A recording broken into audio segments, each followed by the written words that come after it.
スピーあら、もこちゃんどうしちゃったの？おとなしいじゃん。もこちゃんじゃないみたいな。おとなしいよね、ここね。協調性がある。あんただけだよ、うるさいの。やっぱりパピー姉さんは偉いね。うるさいよ、お前。話せちゃった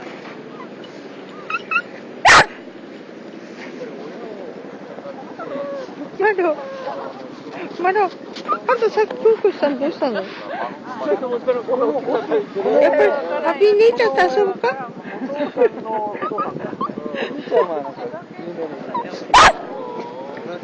あ、そんな声出すんだ。大きいね。腹から